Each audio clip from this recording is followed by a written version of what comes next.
Welcome back to the channel, everyone. Davey Deathray here with my guy, Cecil Laird from the Horror Show channel. How are you doing, Cecil? Is this pretty enough?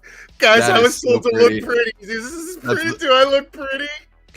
that's my only direction that I have is, all right, now look pretty. That's all I've got. That's all I've got.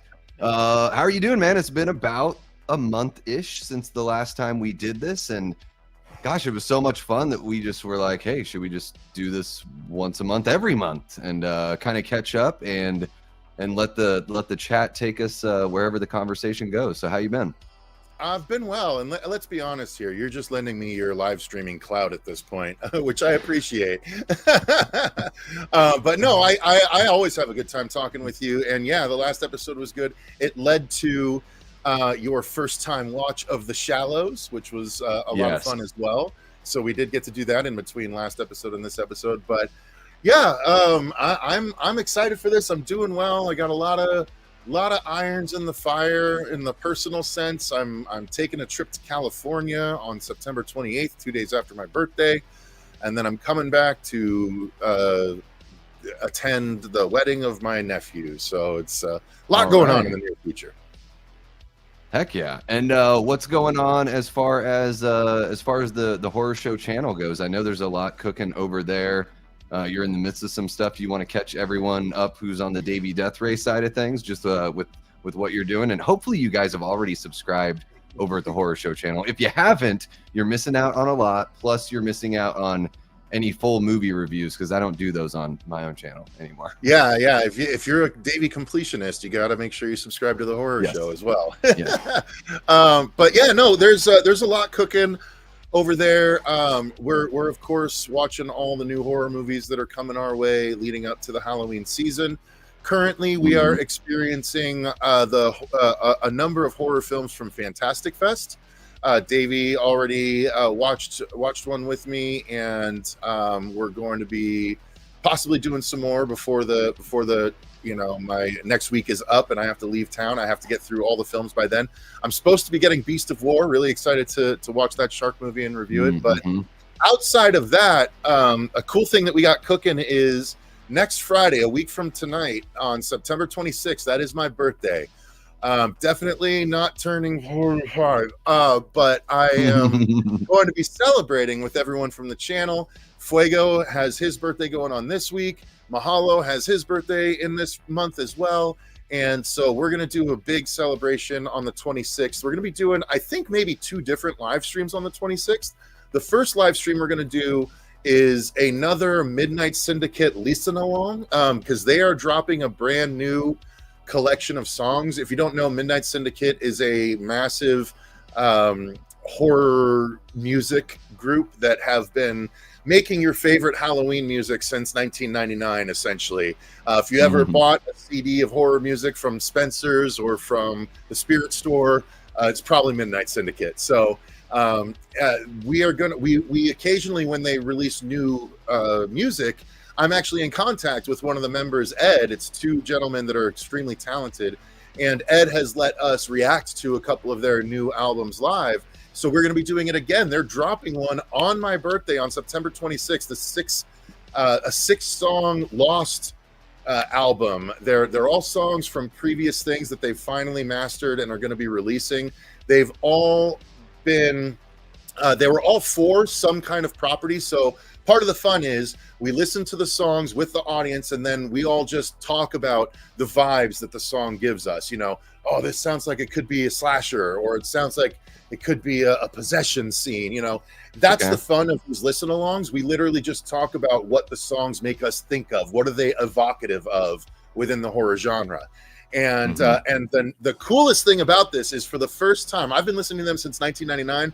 They've been involved in the channel as far as letting us use their music. Like, they let us use their music without paying for anything, as long as we credit them. They don't do that for anyone else, or that I know of. It's possible they do, because they're magnanimous dudes. But after all this time, for the first time, both Ed and Gavin, both members of Midnight Syndicate, are going to appear on the channel at the in the last part of the stream.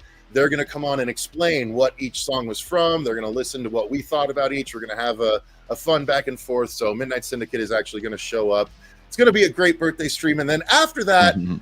it's possible that we just might do a free-for-all live stream, or it's possible we might do a karaoke live stream, because we haven't done that in a long time.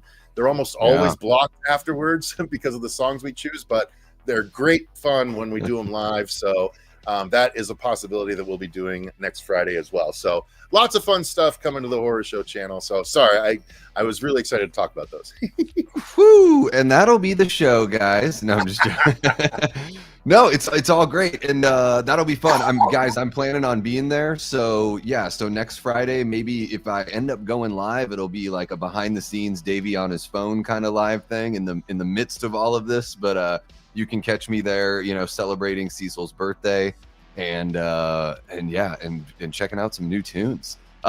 Really quick before I totally forget everything that I usually do at the beginning, I want to say thank you to everybody that's joining us live, whether you're watching on the Davey Deathray channel or you're over at the Horror Show channel. Make sure you're hitting that like button, subscribing if you haven't already. Share the channels with somebody who you think would dig this kind of content. If you've got a horror nerd friend and they just don't know, then do that. That's the best thing you could do. And then, I've got a super chat goal going. Cecil's got all that fun stuff unlocked as well. If you want to throw some extra love, you're more than welcome to, but it is not required. So really appreciate you guys spending some of your Friday night with us. If you're watching after the fact, thank you so much for tuning in. It really does help these live streams have a little bit of a second life. And also make sure to hit that like button. And thank you to the Patreon members over at the Horror Show channel, over here at the Davey Deathray channel, all the channel members, and the amazing group of moderators that we have as well, keeping everything clean in there. Well, as clean as we want it to be. How about that? Okay, Cecil, I'm going to say what's up to everybody really quick, and then you want to get into some fun stuff. We're going to talk some remake news that's kind of been bubbling up, and then we're going to talk about 5 horror remakes that we want to see. Are you pumped? Are you ready? I am. Your poll's a little. It's a little in the bad poll arena, because it's kind of all of these. But I suppose Sure. which is the most. You know what? I only say bad poll because I had a really hard time deciding, which probably just means good poll. So I'm a very divisive character, Cecil. So I'm looking for people to draw some thick lines here on the battlefield of horror remakes. Yeah, guys, thank you for reminding me, Cecil. There's a poll in the audience or in the live chat. Looks like you guys are taking care of that. We'll check on that here in a few minutes. And of course, guys, for those of you that are hanging out in the live chat, let us know what you want to talk about. I mean, really, we've only got a couple topics. Last time, the show was like almost 3 hours long because you guys kept it rolling. So if I see anything interesting, I may just star those chats and pull them out. If we miss something or you really want to make sure that we get to something, then of course you can throw a super chat out and we will make sure we don't miss it. But we got Chester Franklin Jr. in the house. What's happening, Chester? We got Ashton Luck, Antonis Andriotis, Davey James, or Davey Jones as he's known over on the Discord. Somehow that happened. I think I'm going to blame Erica for that one. We've got Teal Kit in the house. What's happening, Teal Kit? I think this may be the first, maybe second time I've seen you in here, so welcome on in. You're kicking it with the Death Squad and the Horror Show crew. Let's see, we got Jay Beach in the house. What's happening, Jay? Hope you're doing well. Paula Fitzhenry. Oh, officially be your first viewing of a stream here. Hell yeah. Well, I hope you dig it, and we want to see you back. So everybody in the Death Squad, make Teal Kit feel very, very welcome. And I guess shout out to Lee for bringing you on over. Hell yeah. Yeah, Lee is my brother from another mother. Let's see. Yeah, Lee's amazing. I mean, just so you know, Teal Kit, I've been a huge fan of Lee's for like over 10 years, and then I finally mustered the courage to start my own channel a couple years ago, and Lee's been amazing throughout that whole journey. King Matthew jumps in and says he's not able to make it, but a horror remake he wants to see is Tremors. Oh, interesting. Cecil is very close to that franchise. Maybe, I don't know. I really don't know what Cecil's picks are, but I wouldn't be surprised, King Matthew III, if that is if that's in there. Really wouldn't be surprised. I thought the goal was to talk about movies that deserve to be remade because they weren't great. Tremors is fucking S tier. Sir, yes, sure, it is absolutely. Yes, I think it's either deserves to be remade because it's like a cult classic that never really popped off, although Tremors truly did pop off with a shitload of sequels. I guess now it would be more of a legacy sequel, something like Tremors. But yeah, Right. all the movies I picked, I was like, oh, this could just be, it didn't quite find its audience. That's kind of the way that I leaned. We've got Amanda Mendoza, one of our great channel members, hanging out. What's happening, Amanda? We got Adrian James in the house. Blu-ray Addict is here. Cecil is here as well. That's good news that he's in the chat and here physically, looking pretty, as always. We got Gory Tiger in the house. What's happening, Gory? So good to see you. We got Jigsaw. And maybe I'm all caught up. Ooh, Wild Wrangler. What's happening, Wild Wrangler? How you doing? So good to see you. And it looks like I'm so far behind. There she is. There's Erica, one of our Death Squad mods and the all-powerful mod on the Discord. We got Tyler Adams. What's happening? He says, my hard work is playing at Fantastic Fest today. Hell yeah, Tyler. Can you say the movie? Are you able to say that? I don't know. Yeah. He helped out on, was it the Frankenbabes? Hang on, I want to give the... He worked on the guy that, Andrew Bowser, who created Onyx the Fortuitous. Oh, yes, yes. His new short film is playing at Fantastic Fest, and Tyler did the FX for it. Let me make sure I shout out the correct name here. Just a moment. Frankenbabes from Beyond the Grave. Oh, yeah. Frankenbabes from Beyond the Grave. All right. Mm-hmm. Hell yeah, Tyler. That's exciting, man. We got Billy Judd hanging out with us as well. We got Robert the Wolfman. Ow, ow. What up, in the chat, one of our great moderators and channel members.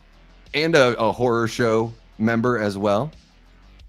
We got Sergeant Shitty Pickle. What's happening, Shitty? Hope you're doing well.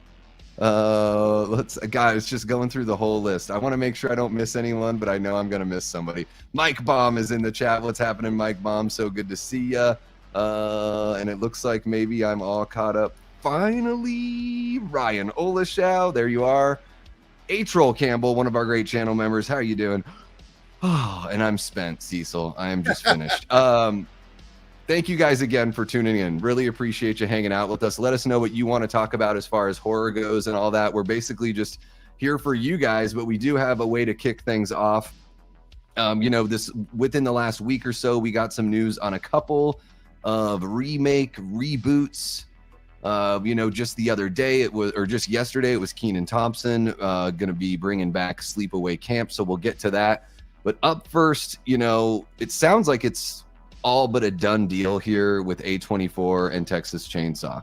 So we haven't heard the official word. I've been reloading Bloody Disgusting like crazy just to see if there's any official word there. But Cecil, I'm curious to know what you think. There were so many people vying for the rights to be able to do something with TCM moving forward. How do you feel about the prospect of A24 taking over this franchise? And just from your experience as a filmmaker and everything, because I always thought that it was going into something like this, it's probably how much money do you have to buy the rights, but also like we want to make sure it's not total shit. So what are you going to do with the story? Is there any sort of insight you can give us as to like what may go on when there's like a bidding war for a property like this, and how you would feel about A24 taking over? As far as the bidding war, I'm not as familiar with the process as I'd like to be honest with you. But as I understand it, it's just everyone throws out their money dicks and who's ever longest wins. You know what I mean? A24 getting the rights, I'm okay with that, because let me put it to you this way. I'm more okay with A24 getting it than Blumhouse getting it. That's for damn sure. I do think that of all the slasher franchises, an A24 aesthetic and mindset wouldn't ruin the franchise. You know what I mean? Like A24 is known for the quote unquote elevated horror, right? Yeah. That's kind of their bread and butter, so to speak. But we also know that they want to branch out. They've mostly been boutique horror movies, but a couple of years ago they announced, hey, we're going to start the run for bigger stuff. And isn't Crystal Lake the first sort of Yeah. swing at that technically? Yeah. So yeah, they're definitely getting into the slasher genre, but the nice thing is they clearly A24 knows, whether you're a fan of A24 or not, it's never the quality of an A24 movie someone has a problem with. It's the content. And if the content hits or misses, that's fine, but the quality is never in question. So the fact that we're going to get that quality, ascribed to both Jason and Leatherface, I'm completely fine with that. I don't think that they would necessarily be the best place for Freddy or Michael Myers. Honestly, I think Michael Myers found his spot in Blumhouse. Like I wouldn't put Michael Myers in any place any smarter than Blumhouse. But Freddy, I would give a little bit more, but I don't know if he's fully A24. He's still a bit. He's high concept, but not like elevated high concept necessarily. But yeah, I'm okay with it. I think Texas Chainsaw could be in good hands over there. Yeah, and it sounds like, from what we've heard, it sounds like JT Molnar would be in line to get to direct something there. Who he did Strange Darling just last year. What did you think of that film? Do you think can you see that pairing with JT Molnar and TCM? I think so. JT Molnar knows his way around gritty, thrilling storytelling. You know what I mean? He nailed that with Strange Darling.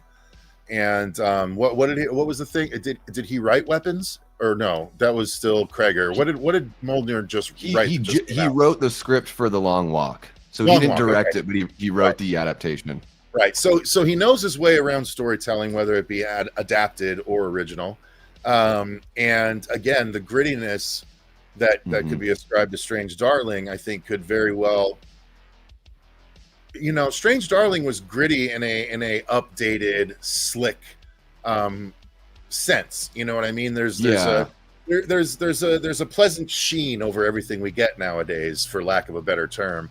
So that's why it's hard to say grindhouse without the grain on the screen, but there's a lot of grindhouse-esque things with that sheen on it nowadays, and I think Texas Chainsaw will likely, even the remake in 03 was gritty with that sheen, so we know that gritty with a sheen can work in that franchise, and Molnar knows his way around writing a good ass script. So I'm great. I'm very happy with that. Yeah, I think Molnar has a little bit, like, just kind of what I get from Strange Darling, a little bit of a Tarantino look and a little bit of a Tarantino narrative, mixing up the chapters, and just like you're saying, that near grindhouse kind of thing, like the updated version. Plus, I really love with Strange Darling, I thought the color, the saturation of the colors was beautiful. Like the green and the reds were like very stark. In multiple scenes, they had like beautiful stark lighting. And then also, and this is what I'm curious about, because one of the little credits you see when you're watching Strange Darling, and you're like, the way I was like, wait, what is that? What was that? I had to like rewind. Giovanni Ribisi was the director of cinematography. Like, I'm like, is that the same guy? I'm like, can you bring him along? I mean, I know he's used to acting and everything, but man, like, the movie looked great. Strange Darling looked great. So it's like, shit, if you can bring him on board here as well, then it's also just probably more money for the project, because he'd probably, jump in as a producer as well. But yeah, I think A24 is a good fit. And I just have a hunch that usually with these bidding wars, there is a little bit of that, like, we want to make sure you totally don't fuck it up. The example that I bring up, and this is a little bit of a different example, but when, Sam Raimi, Rob Tappert, and Bruce Campbell were picking somebody to bring back the Evil Dead, before the 2013 movie came out, they picked Fede Alvarez because he was the only one that pitched a story without Ash. So they were like, okay, you get it, and you get that we don't want to just do that again. And so that was one of the things, and that's a little bit different because he wasn't buying the rights, but I wonder how much of that goes into this whole thing. So yeah, A24 guys, it looks like. Go ahead, Cecil. What I was going to say is, what I don't know is how are they going to reboot it again when it was rebooted about as well as a Texas Chainsaw movie can be rebooted in 2003. Like, where else do you go? You know, they fucking nailed it. Both the Jessica Biel of it all, the Leatherface of it all, the shiny griminess, you know, the amazing cinematography through the hole in the head, you know, like there's it's gonna be so hard to like stand out. That's why I think if they're gonna do it, this is the case where they need to your polls point, bold reinvention. Bold reinvention in this case. Like JT Molnar can do it. Like, I think if anyone, JT Molnar would be able to be like, okay, how can we do this different? And I think it'll have the core DNA, but I think they have to know that they can't just do kids in a van running afoul of the Sawyer family again. You know, like it has to be a little bit different somehow. Yeah, I think that's the trick with TCM is it's such a simple, there's just such a, it's almost like they just captured the secret sauce when they made the 74 version. And yes, the 03 remake is really good. It's also a franchise that I feel like has a lot of like little reboots or half reboots along the way. A lot of the sequels was one too. Yeah, even part 2 feels like a totally different group of people. You know, it's like they're behaving differently. Dennis Hopper was there because of the girl at the end of the first one, technically. So, gotcha. Yes, true.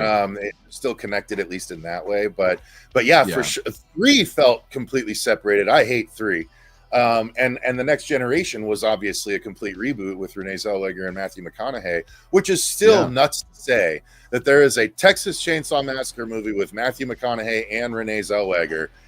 I still can't get over that. Well, all the fighting that their lawyers and agents had to do to try to get their names off that poster when that movie came out. That's a story you could make a movie just about that. And just to catch up on a couple comments here, Ty Lee jumps in and says, I want more of the humanity of the Leatherface character, and I want A24 to go hard with the gross and deranged. What do you mean by the humanity of Leatherface you want more of? Like, what do you mean by that? Because, like, are you talking about when he, like, gets, quote-unquote, seduced by some of his female victims only because he's a red-blooded male that's never had female companionship? And, you know, like, is that the humanity you're talking about? Like, what humanity does a guy that kills and skins people have that you want to see more of? I'm just curious. Yeah, I'm curious. Is it like the side of him before the family turned him into like their errand boy? Because it seems like the family's also taking advantage. Okay, I understand that then. Yeah, I'm just curious what they meant.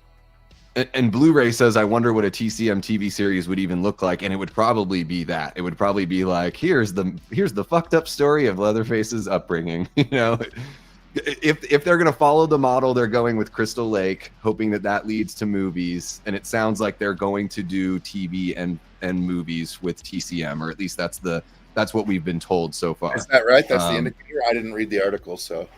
Yeah, so that's what it sounds like. All these things could change, guys. I mean, the deal could fall through, but it sounds like it's pretty much done. But yeah, that's what I would imagine the TCM series would be like a prequel, for lack of a better word. I mean, it's all the rage these days. Let's see to here. Blu-ray's point here. Oh, sorry. To Blu-ray's point, I don't want any more awful lines of dialogue like "try anything" and "you're canceled, bro." Texas Chainsaw series does have 2 of the most bogus lines in all of horror. That one, and then "do your thing, cuz" is another super cringe line. As much as I love Alexandra Daddario, and she could, I mean, if she was in my room and she said "do your thing, cuz," I'd be like, yeah, you know, like that's fine. But in the movie, it's pretty brutal. She is astonishingly beautiful. Oh my god, yes, I think she's easily top 3 in Hollywood for me.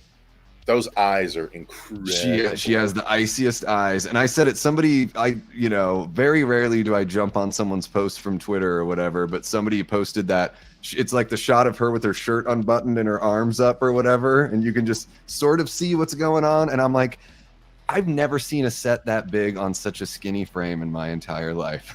It's just like, that's the first thing that popped. Watch True Detective. Okay, yes, because you probably see even more. All right. Yeah, I got to get over my whole TV show thing to at least watch that for sure. Really quick, I want to hit up a couple super chats. Jared Arnold dropped $5 and says, I could go for a remake of The Creature from the Black Lagoon and The Howling, but I don't need any crappy CGI. What about you good got the CGI? Creature remake? There's actually a couple of them. There's one actually that just came out this year that's on Shudder that's foreign, that was sort of a reboot or a remake of Creature, not official, but it's a Creature from the Black Lagoon story that they just named something else. But yeah, Shape of Water was essentially that. Yeah, for sure. And apparently it was born out of that, all of that falling apart, because he was working on an official Creature movie. So but yeah, I wouldn't complain if they did that again. And while we're not getting The Howling, Jared, we are getting, Robert Eggers is putting together his own werewolf movie. So hopefully that is, at least for me, more interesting than Nosferatu. I'm looking forward to it more than Nosferatu, because I just feel like I've seen that story too much. But thank you so much for the $5 super chat there, Jared. Really appreciate you. And thank you for being a channel member as well. Let's see what else we got here.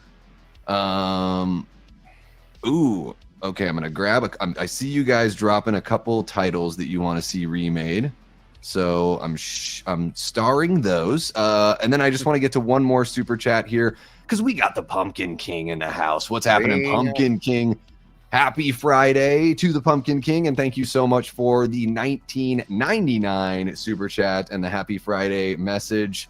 Hope you have a great weekend lined up, Pumpkin King, and yeah, hopefully you're getting into that spooky season wherever you're at, that it's the leaves are starting to change and all that kind of fun stuff.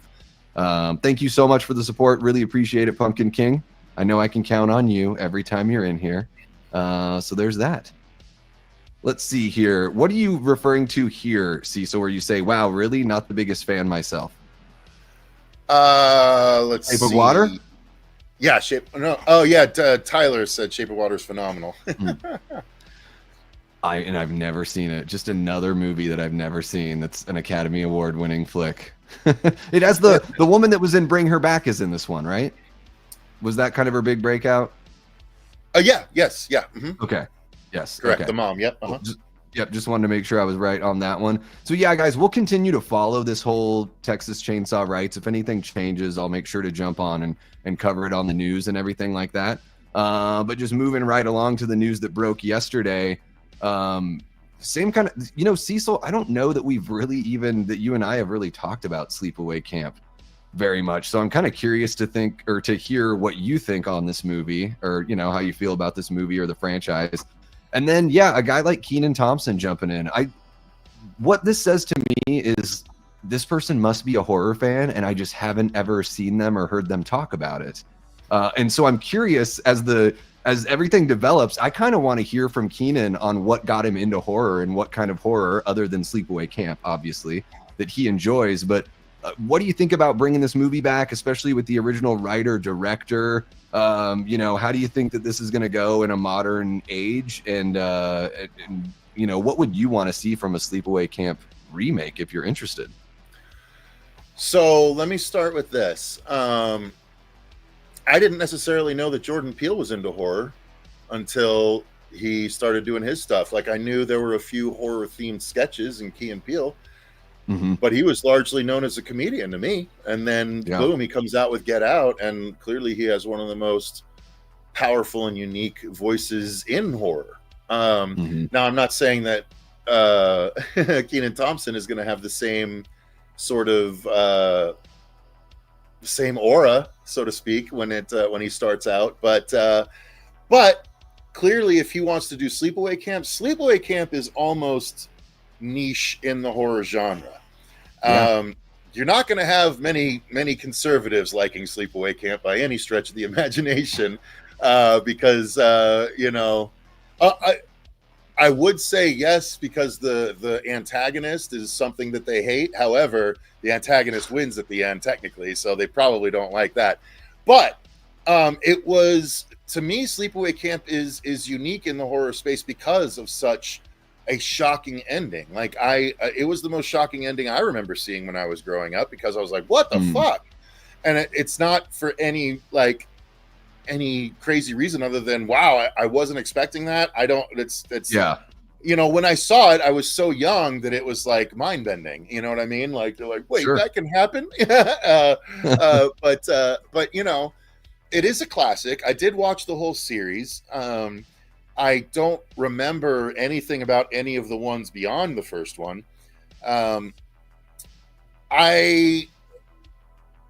Here's the thing.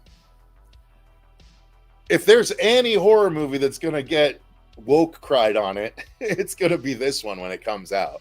So if they are true to it.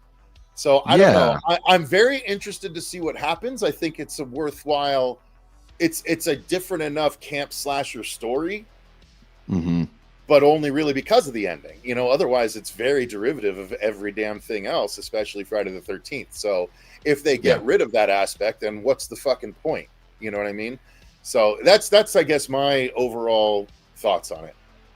They've got to find they're gonna find some way to try to outdo that or just add another layer to it, because they can't go with the same ending. It's just not gonna hit, because the people that are gonna go watch the movie already know about that ending. Like the people that are, but it's a new generation, dude. Like there's a couple of decades worth of audience that haven't even bothered with the old one. That's true. That's why I think they're really going to go for like the more modern version of whatever that is. I think that. But what would that be? Oh my gosh, that's a good question. It's a really good question. Because everything else would be too apparent, right? If it's like a real outward-facing transgender person, sure, like it's not going to play the same way. Like the whole thing it was that twist. Yeah. So.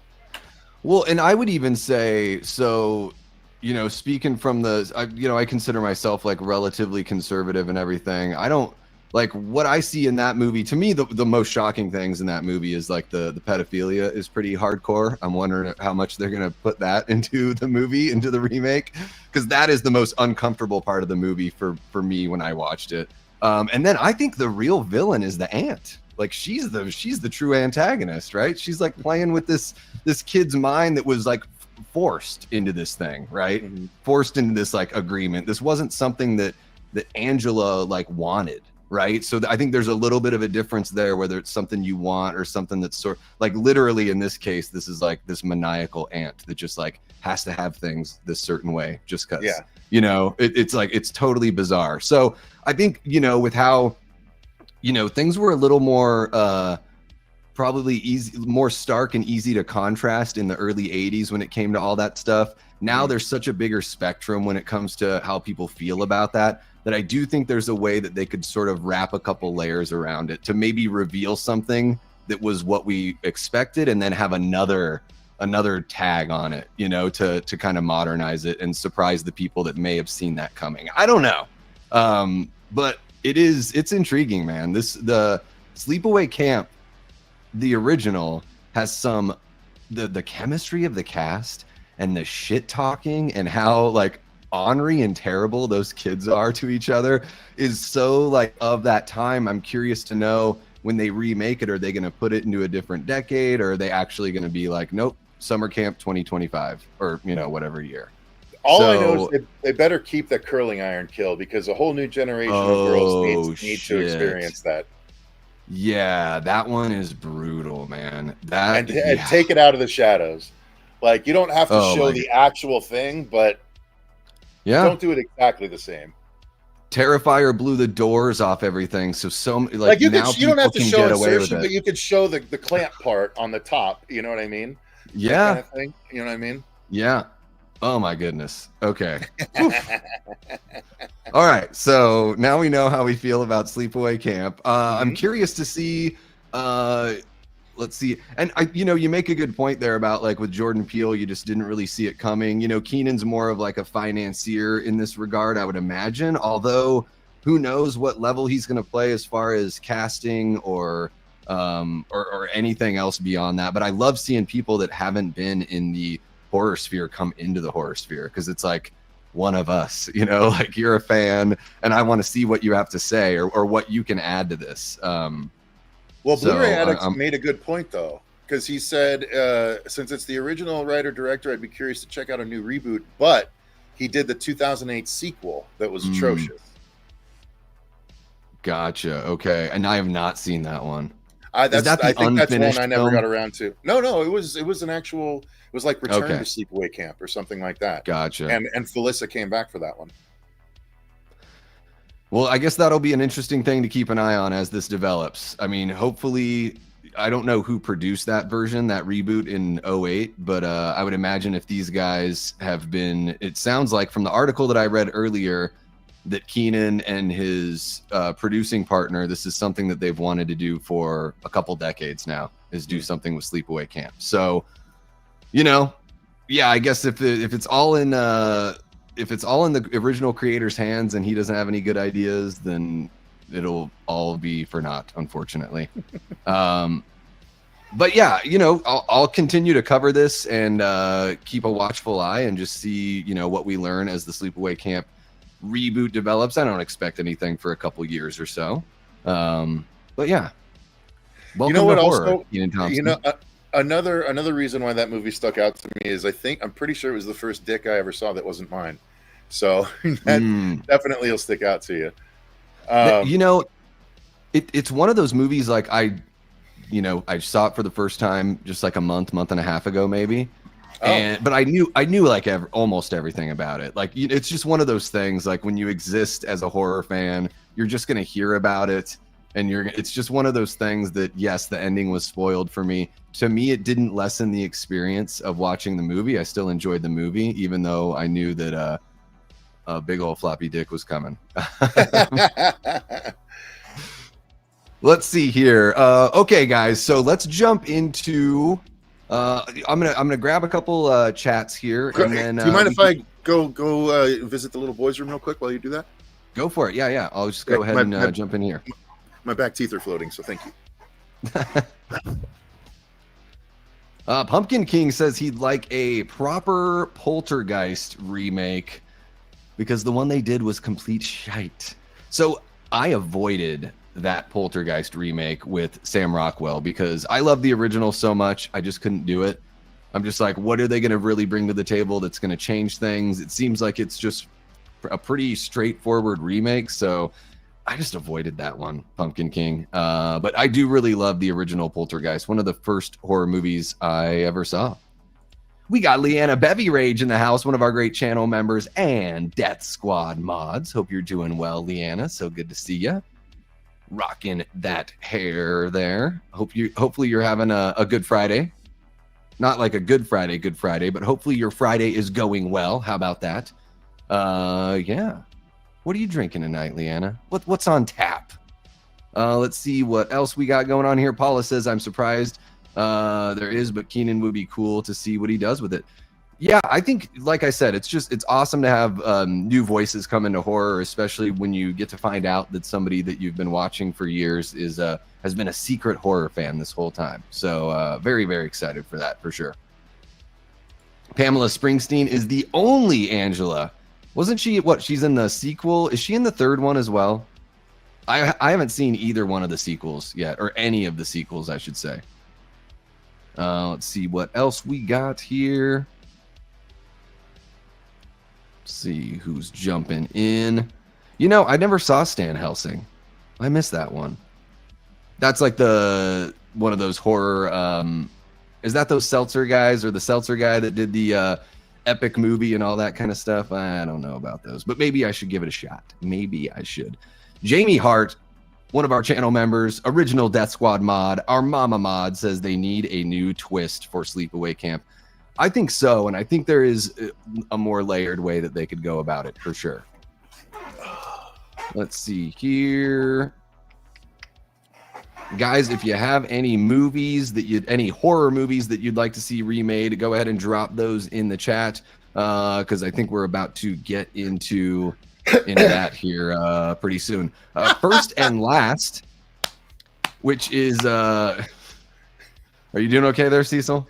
I'm reacting to Arturita's. Oh God, the co-host had a heart attack. Duh, Bear. So I was like, just clogged up a little bit. How many heart attacks is that for you? That makes a baker's dozen for me. Baker's dozen. First and Last says, I don't know if they should mess with the original Sleepaway. Can I like it just the way it is? Yeah. Well, and here's the thing: is the original one's always going to be there, right? So this, there's no requirement that you have to like these remakes or even like the idea of them doing remakes. It seems like there's, we've been on a run for about 25 years of a shitload of remakes with mixed results throughout. So, but welcome on into the chat, First and Last. I think this is your first time, hopefully not your last. Everybody make First and Last feel very, very welcome.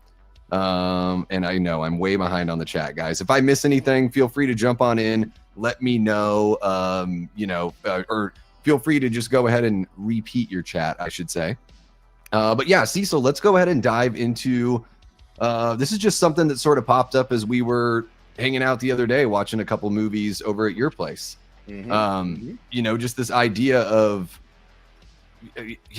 we do complain about all of the remakes and everything, but a lot of times there's that part of the argument or the conversation that's like, they keep on remaking these classics, like movies that don't need them. Why don't they do this movie or that movie? And so that just sparked this idea of top 5 horror remakes that we want to see. So yeah, let's just go ahead and get into it and see what the audience thinks here. Do you want to kick things off with your number 5? Sure. So at least 2 of my movies are 2 of my favorite horror movies. However, that doesn't mean that I don't think they can be or need to be remade. This first one I'm putting at number 5. I love the movie more than 3 of the other ones on my list. However, it was popular enough that it got 3 sequels, even though only 1 was theatrical. But I still think that the concept is good enough and evergreen enough that doing it today, you could even change the plot up slightly, but keep the core concept the same and you'd be fine. But the updated effects would definitely help. You could also throw some cameos in there and it would be totally fine. It would fit considering the first one had a bunch of cameos as well. I want to see a rebooted Wishmaster. I think I love the Wishmaster movies, especially the first one, and I think it definitely could use modern movie making elements, because it was 90s and it wasn't necessarily the highest budget. It had a budget, but not the highest budget. But it was the Djinn was an amazing design. I think we could get a cool new twist on that design. Divoff was great. Give him a cameo role. A lot of the effects are dated in the original, especially the Kane Hodder effect where he turns into the glass door that the Djinn just walks through and he explodes or whatever. So I think Wishmaster could be a lot of fun if they did it again and did it well. So I've never seen the Wishmaster movie. Oh! So I'm adding it to the list, everyone. I can loan you the collection. I'm adding it to the list. And I know this is one that Robert really likes too. He's talked to me about this one as well. Yeah. And it does. You're right. Like whenever I see a trailer or any stills from it, there's something about those horror movies from the 90s. They just had this look like not quite their budget, but still slick enough to look a little high production value. But I'm relatively ignorant on the Wishmaster. Do you want to give me the quick and dirty on the plot, and then we can see what the chat's saying? Yeah. So basically, what happens is an art collector has shipped this piece from Europe somewhere. It's this giant statue, and as it's being unloaded off of the cargo ship at the beginning of the movie, I think it's Robert Englund is the guy that's the art dealer, if I'm not mistaken. Englund's in the movie. He might be the art dealer though. But basically, as it's being unloaded, one of the dock workers is drinking, and he like slips the crane, and it drops the thing, and it smashes. And when it does, a little piece of it has a red jewel sticking out of it. That, oh, Robert, do you have it right here? I know you do. Wait 1 second, it's right there. What's happening, Allie? How are you doing, miss? So good to see you. So the jewel looks like this. It's actually, this jewel is actually signed by Andrew Divoff, who played the original Wishmaster. Robert, the Wolfman, actually made this. He casted it for us. Or no, I think I had someone else cast it. I think I had Mike Seifert, Mad Props, cast it for us. But Robert shaped it, and I don't know. I can't remember how it came about. But that's what that is. So someone finds this sticking out of a portion of the broken statue, and they take it, and it turns out it's like the lamp. The djinn is inside, and when the djinn comes out, it's not like you get, like, the first person that gets it is given 3 wishes. But while they're making their wishes, the djinn goes around and lets anyone else make a wish in exchange for their soul, and then he twists the wish to make it deadly. It's basically Calypso if he was a genie. These bastards with their, or like the monkey's paw, right? It's always some twisted, shitty version of your wish, right? You know, you never get the good wish. But that's the fun thing. So the main protagonist, the woman, she, you know, he the whole time, like every time someone makes a wish and he kills them, she has a vision of it happening. So she's like tied to it all until she makes her 3rd wish, which when she makes her 3rd wish, he's like freed and able to bring hell on earth kind of thing. So like she has to figure out what she can wish for to sort of undo it all. And it's such a brilliant fucking, I won't tell you how she resolves it just because you should do a first time watch. For sure. But yeah, it's the way they wrote it. I was like, that's such a simple yet brilliant way to fucking undo everything. So I just think it's ripe for going back to the well on that one. Yeah, that sounds like a good one. And it sounds, you know, this shouldn't surprise me at all, Cecil, because you like you love that supernatural edge on your horror and the slashers and everything, right? So that is very like right in line with a little bit of the Freddy, a little bit of the Chucky kind of thing going on there. I love gimmick horror, yeah. Yeah, I mean it's great because it's like it lets you play in kind of a familiar sandbox, because some of the things you're saying to me, I'm like, oh well, franchises like the Final Destination sort of has like a little bit of those kinds of, you know, just elements from there working in, but also it seems like a good little maybe even a story of comeuppance for certain characters that make bad wishes and all that kind of stuff. So cool, that's a good pick. And a lot of people, I don't know if you caught that when you were talking, when you were going over the plot, I was just rolling through everyone that was like, yes, Wishmaster's underrated, like yes, we would love a remake of this. So the audience is right there with you on this one. Now my number 5, let me put this one here. I'm just gonna be building the banners as we go here. So my number 5, gosh, I hope this isn't controversial. Peeping Tom. I love the original Peeping Tom. It like, never seen it. It came out in 1960, so it's the same year as Psycho. It's pretty different, but they get paired up because of when they came out and because they're both like proto slashers. I would say like Peeping Tom is a little bit more of a slasher, but it's really psychological. And without, you know, this doesn't get into any sort of spoiler territory, but you know, our main character that we're rooting for is not necessarily the greatest guy, but you want to see him kind of overcome. But he's been put in this spot, and keep in mind this came out in 1960, so he's a photographer, you know, he shoots models and everything like that, and you find out that when he was a child, his father documented like his entire upbringing with a video camera or film camera.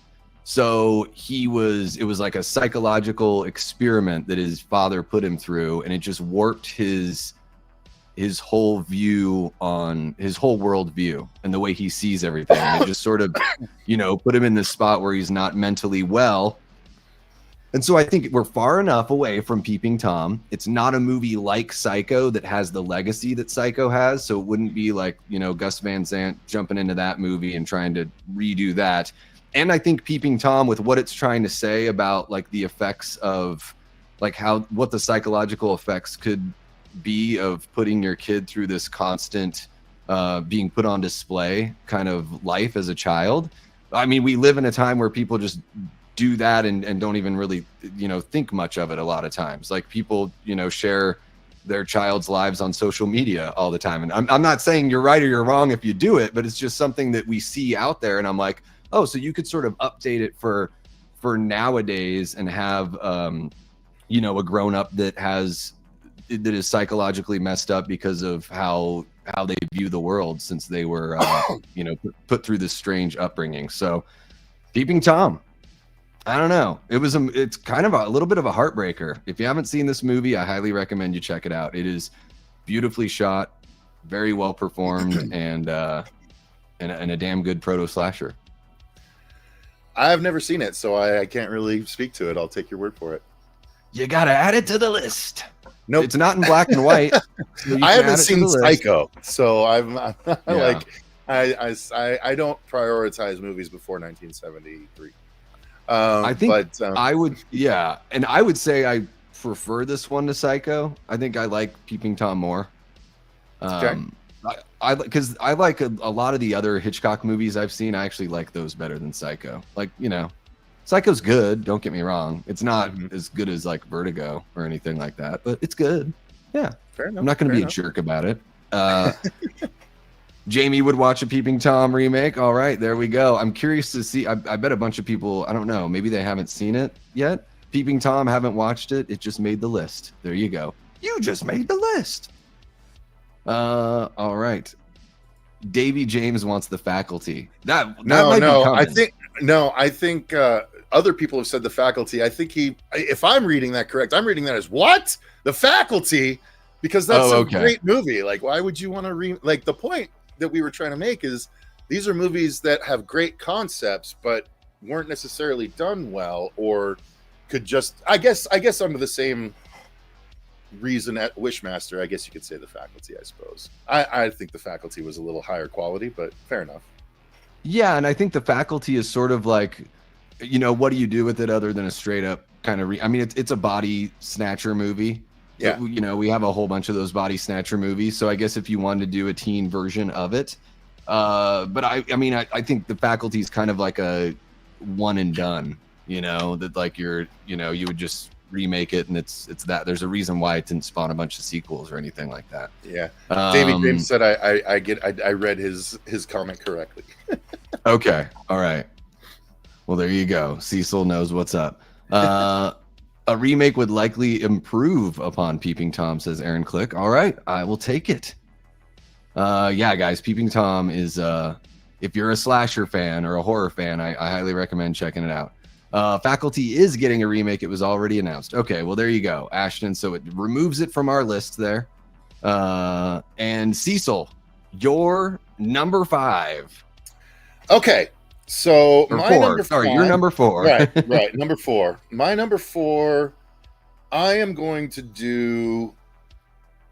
Okay, so the next 2 are both movies that were made as sort of ripoffs of other more popular movies, and yet I think both could stand on their own nowadays, even more so, or way more so than they did back in the day. So to that end, I'm going to start with The Stuff. So The Stuff was basically a rip on The Blob, but it was more, focused on, oh God, what's the terminology I'm trying to think of?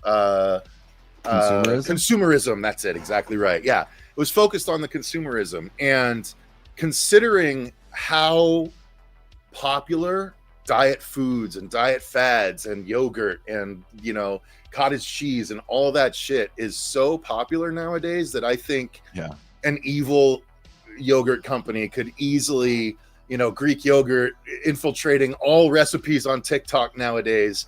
I think there's definitely a place where you could do a new stuff and have it kick all kinds of ass, and even still and even go a bit. You could go the comedy silliness like the original, but I think there'd actually be a way to make it silly scary. So yeah, I think the stuff would be great for a reboot or remake. Yeah, lean into that whole like trendy fad kind of you know, health fads and everything like that yeah, people selling the stuff through like TikTok and everything like that. A lot of people haven't seen the stuff. You guys got to check it out. It's classic. Great practical effects back in the day. Damn, seriously? It's crazy. Add it to the list. It's got crazy effects. Yeah, it's awesome. It's one of those movies I saw like in the video store all the time as a kid. And I've seen the ads for it and everything like that. I never checked it out myself, but I know it has a big.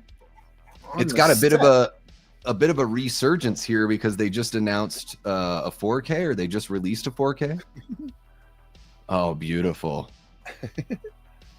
So what, the stuff starts out as like relatively harmless, but what, something changes and it literally starts like eating the people alive, or no, it's always bad. It's just okay. Something happens at the stuff's plant, right, where they're making it, and like it's like shit that's bubbling up out. Oh no, it's not a plant. Like shit starts bubbling up out of the earth, and some dude that's there to like look at it like tastes it and is like, oh, this is great, and then like they start a company where they just fucking start scooping it up and putting it in these containers and selling it to people as like a yogurt or whatever the hell. And that character sounds like he should be a scientist in the Alien franchise. Oh, well, right? that's the silliness of it. I mean, but yeah, it's more me ripping on the Alien franchise, where the scientists are like, yeah, I'm just gonna take my helmet off on some strange planet. Don't worry. Yeah, I'm gonna stick my finger in this stuff and just see how it tastes. No big deal. All right, so the stuff remake. How about it? Adrian James says it's a little bit of a marshmallow cream kind of thing. Yeah. Right. Yeah, my list is out of control, Amanda. It's an out of control list, and I've already watched 16 or 17. So adding the stuff to the list, maybe I'll just watch that tonight. That's kind of how I've gotten lately, is like, fuck it, I'm just gonna watch it right away. Like I'm just gonna rip that Band-Aid off. Dude sees it leaking from the ground and he sticks his finger in the stuff and tastes it. It's amazing. Exactly. It's so silly. Pumpkin King though was like, oh, the stuff is overrated. The effects are always hyped, but to be honest, they were underwhelming given all the hype. A remake would improve on it if it used practical effects. Yes, exactly. There you go. I agree, Pumpkin King. That's why I picked it. I think a remake could really improve on a lot of the shortcoming aspects. And the whole like consumerism thing and all that, like that's just always going to exist because we're just that way. There's always going to be a massive part of the human population that will just live and die on trends, So, so there you go. The stuff diet, you could do it like all that kind of crazy stuff. Okay. Excellent. So that is Cecil's number 4, the stuff. And let's see here for my number 4. Oh, I've got one that's still hanging back in the 60s. Let's see here. Oh, I almost mistyped it. I run a tight ship here, guys, just so you know. So my number 4, gosh dang it. My number 4 this is a movie I just recently rewatched a couple weeks ago. Blood and Black Lace. All right, so Mario Bava's 1961 giallo film. As far as I could find, this is the very first giallo film. My one stipulation, though, with Blood and Black Lace is directed by Tarantino. And it wouldn't count as his 10th film or whatever the heck it is, because it's not his baby. But when I first watched this movie, I just got these really strong Tarantino vibes. However, I will say this about Blood and Black Lace. It's all overdubbed. It's very obvious that it's overdubbed. I think that the story kind of drags a little bit in a few points. I think you could tell a better version of the mystery and like the soap opera aspect of Blood and Black Lace and be able to sell more of the gore and more of the dread and tension. However, I love the reveal at the end of the movie. I think it's a great reveal. If you haven't seen Blood and Black Lace, I highly recommend it, although I know Cecil won't watch it because it's from before 1960.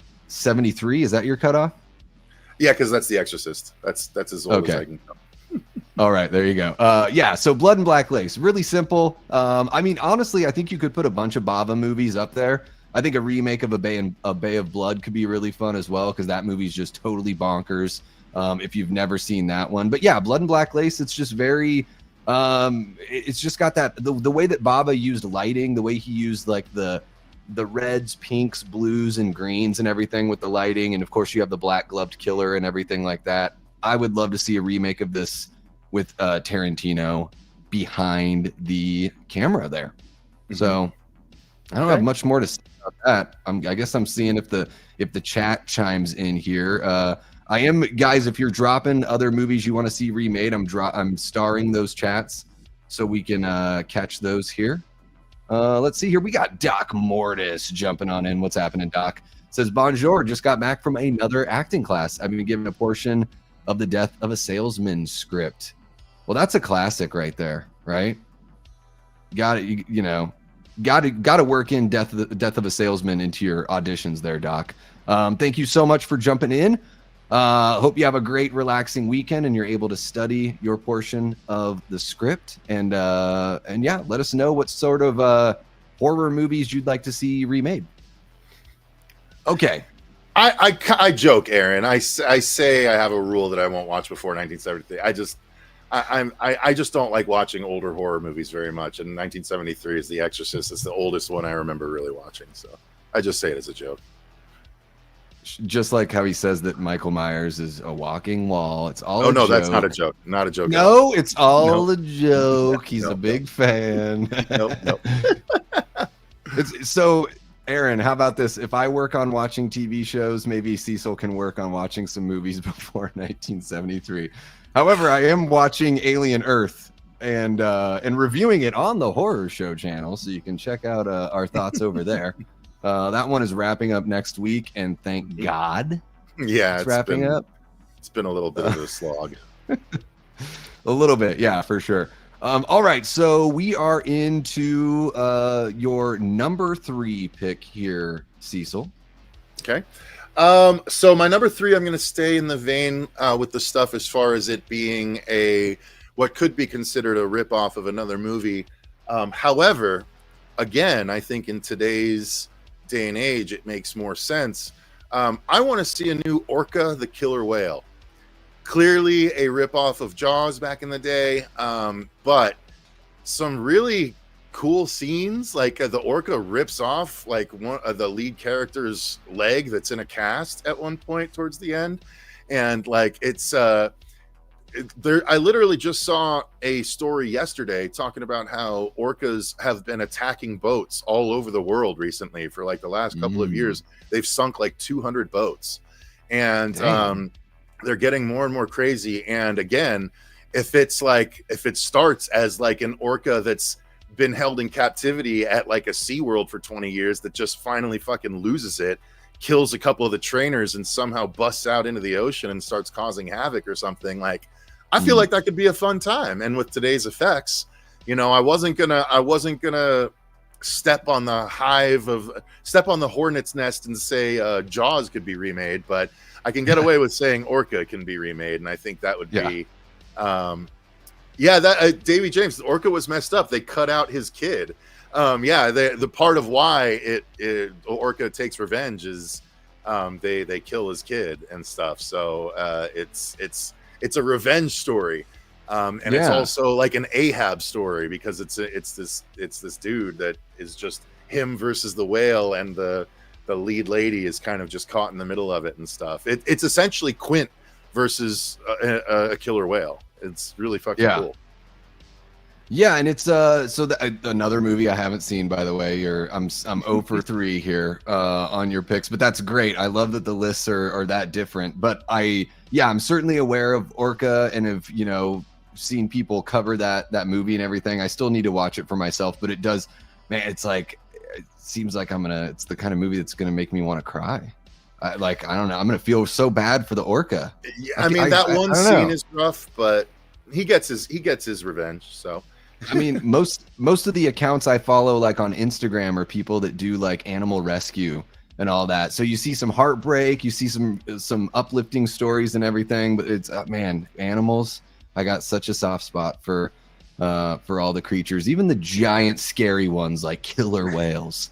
Well, one of the cool things about it too is part of why it stuck out to me as a kid is I loved and still love great white sharks because of Jaws, and that when it came out, they were like, Orca is going to be the Jaws killer, and at one point, a great white is about to attack someone, and a fucking killer whale like bashes it, and it fucking knocks the great white out of the water, and it like tumbles end over end, and it fucking dies because it just gets hit so hard, which is true to nature. Orcas kill great whites all the time. So I think really it could be a cool ass horror movie if you really lean into the power and terrifying nature of killer whales. Yeah, and you could tell it with that kind of like what you're saying, a little bit of a environmental edge there with like what's been going on of the sinking of boats and everything like that. Shit, you could have sharks and orcas team up, right? For all the people doing the shark fishing and all that kind of crazy stuff. That stuff is wild, man. Talk about heartbreaking. I love sharks. I mean, I know I'm preaching to the choir when it comes to you on that one, Cecil. With Cecil and I are going to get into a shark cage at some point. That's going to be a very special episode of the Horror Show channel. Excellent, man. Orca, the killer whale. That is a damn solid pick. I feel like my picks are like really boring compared to yours, Cecil. I just don't think many people have seen yours so far. That's okay. That's okay. We're going to get into one that I talk about quite a bit here on the channel. So a couple of these, you're probably going to be like, oh my gosh, Davey's talking about this again. But it's my channel. Well, at least it's half my, we're on my channel. We're also on the Horror Show channel. So you guys are going to have to deal with it here as well. My number 3 is The Prowler from 1981. I think this one's a slam dunk. You could update it for whichever worldwide conflict you want to pick, or whatever conflict that the U.S. is involved in right now, 2025, or even just within the last handful of years. You know, you could update it where, you know, a soldier's gone to war, and you guys know the plot of The Prowler, right? Their girlfriend or their significant other ends up giving him the Dear John letter, and they come back from war and they want revenge. And then, you know, what is it? 20 years later, when the college decides to host that party again, because they feel like a long enough time has gone by, then the Prowler strikes again. So I think this one could use a remake, because not a lot of people are very aware of the Joseph Zito 1981 film. It's got great effects by Tom Savini. I really like the look of the Prowler. They could obviously update that as well. But I think the original film, it drags a bit. It's a movie that, like, I really love the essence of the story and everything like that. There's so much about the original Prowler I love, but there is a lot of like walking around just looking into rooms and stuff like that. That I think Zito did a better job of handling the slasher when he did Friday the 13th, the final chapter. And I think something like the Prowler could feel brand new, since it's been, you know, almost 45 years since the original came out. So there you go. My number 3 pick, The Prowler. I can't stop talking about it. The Prowler and the Changeling. People are probably like, fuck, dude, who are you? Are you Dave McCrae talking about this stuff again? Stop it. Stop it. I've seen The Changeling once when I was a kid, and I remember finding it scary. I don't think I've ever seen The Prowler. It's been on my list for a while.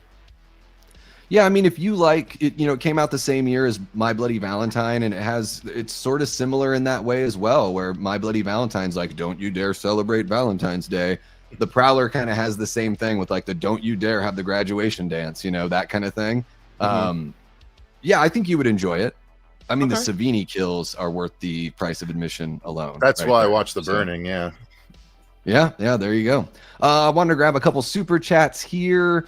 Amanda Mendoza drops $5 and says, with all of these with all the unseen movies, looks like we need a public watch party. Thank you so much. Yeah, guys, if we reach the super chat goal over on the Discord, we do public watch parties, and we put the movie up on the screen. You don't have to find your own copy or match anything up. You just get to watch and listen with us in the chat. You don't even have to look at my face because I'm not on camera and the mic is muted. So you get a little bit of a break from all of this going on. But I'll be annoying in the chat for sure. I will do that. Thank you so much for the super chat there, Amanda. Really appreciate you. And guys, I still am starring the other. I'm seeing some of your entries here. Doc, I see you put one in there. I grabbed that. And I grabbed a couple others here. But we do have another super chat. 1999 from Pumpkin King. Says both number 3s are solid choices, fellas. Well, thank you so much, Pumpkin King. Thank you. Really appreciate it. And thank you for the 1999. I think that puts us just one away from reaching the super chat goal. How about that? And this is a perfect time for us to... Ooh, I see another one there from Todd. I'm going to star that one. Okay. Perfect time to jump into... We're in the home stretch now. Cecil, your number 2 horror remake that you want to see.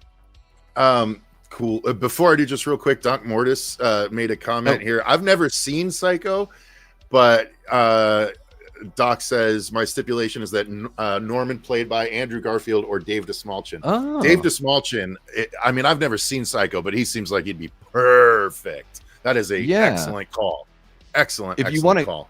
If you want to go, especially, it might be creepier. This like way older guy, this 50-year-old guy living with his mother.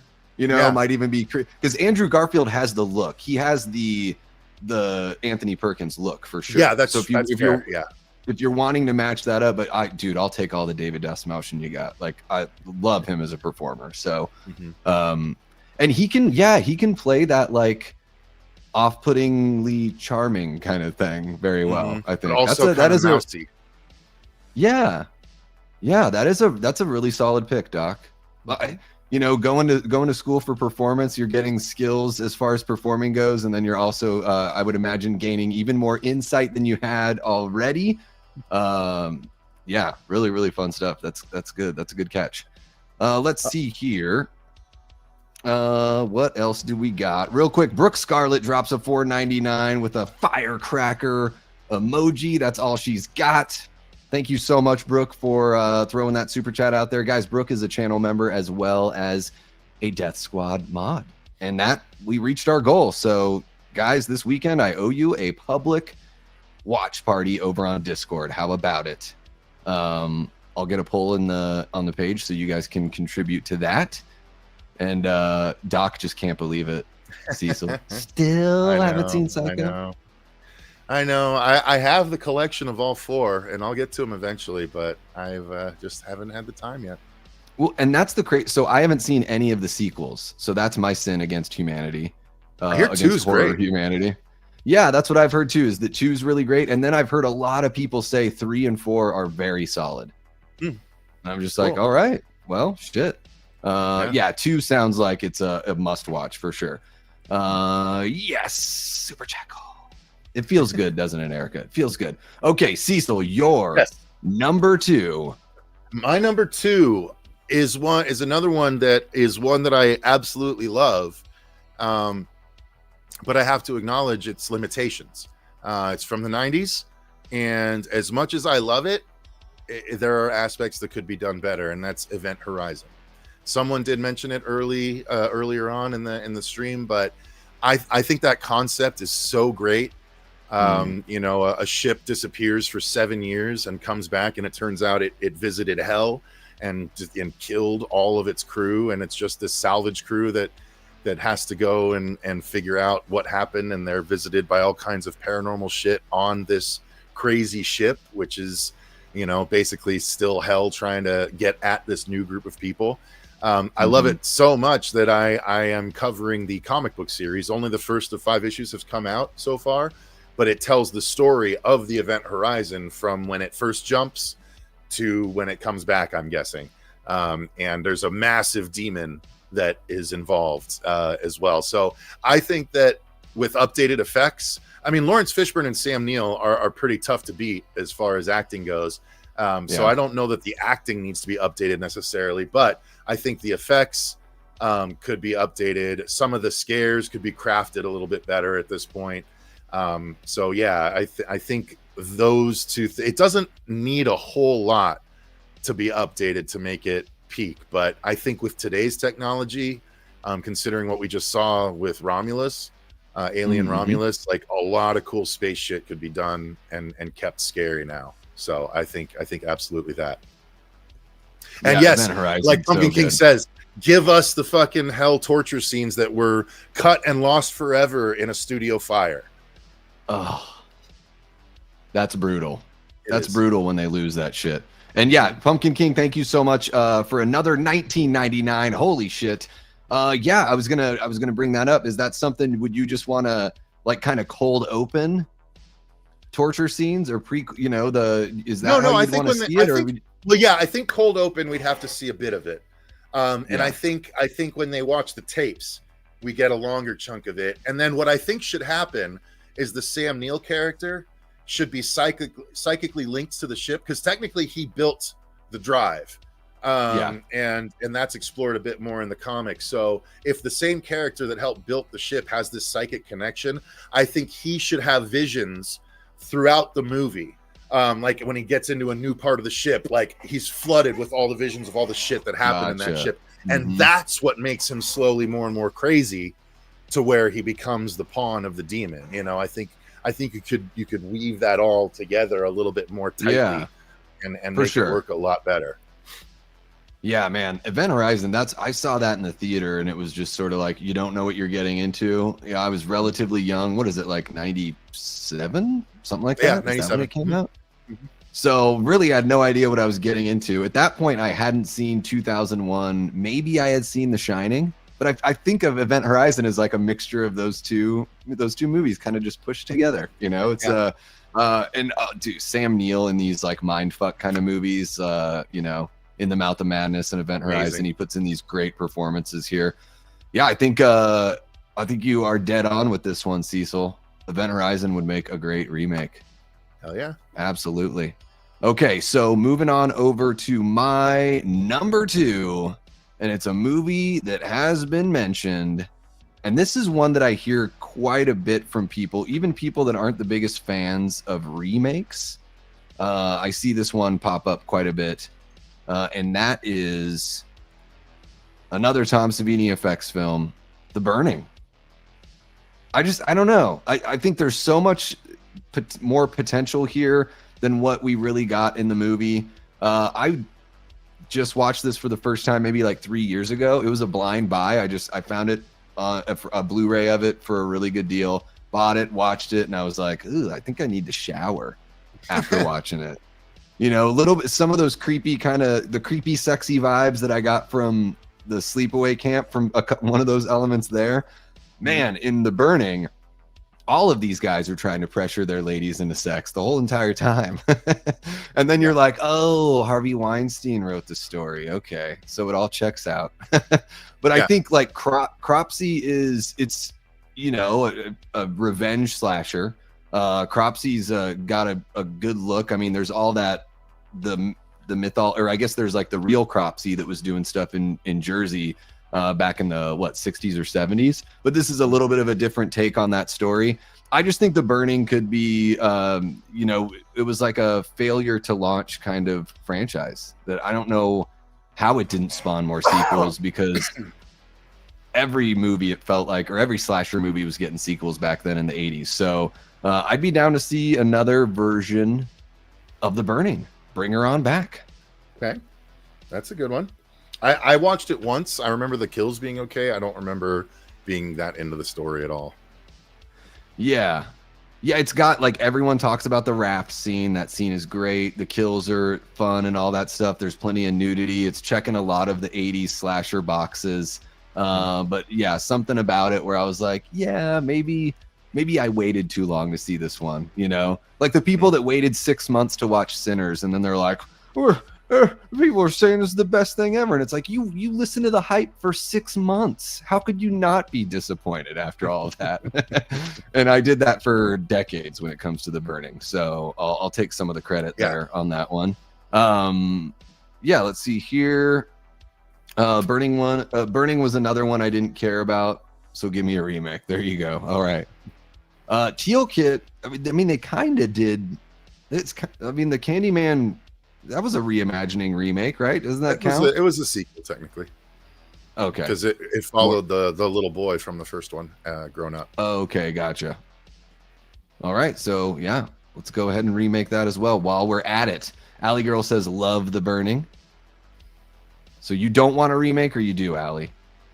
Where do you sit on that? What about we bring Jason Alexander back for The Burning remake, right? He's the head of the camp. He doesn't need the money, but maybe he'd like the work. I don't know. All right, Cecil, here we go. Your number one horror movie that you would like to see remade. So my number one is one that probably not that many people have even seen. It was a very low budget, straight to video release in 2002. But the concept is really cool, in my opinion. It was completely wasted here because they didn't have the budget to do it right. But with the right budget and with today's effects, I think Terror Tunes could be amazing.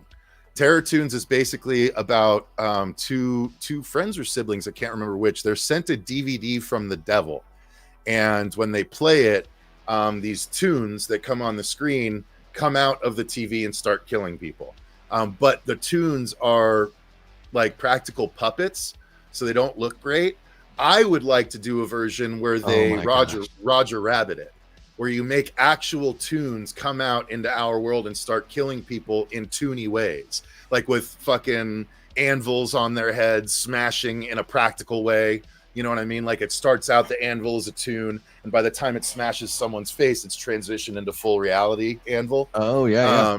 You know what I mean? I think murderous tunes that escape from the TV would be such a fun fucking thing, especially if it's at like a party, right? So a bunch of high school kids are having a party or whatever, and like it would probably be like a meme or something, or some fucking, you know, what the fuck is the undernet called? You know, the dark internet sort of video that one of them would bring and be like, guys, we should watch this, and then they play it for everyone, probably on a you know, on a laptop connected to a projector, right, at a rich person's house. So it's on the wall, and the tunes like jump out of the wall and just start fucking myrtleizing all the fucking people around them in all kinds of crazy tune ways.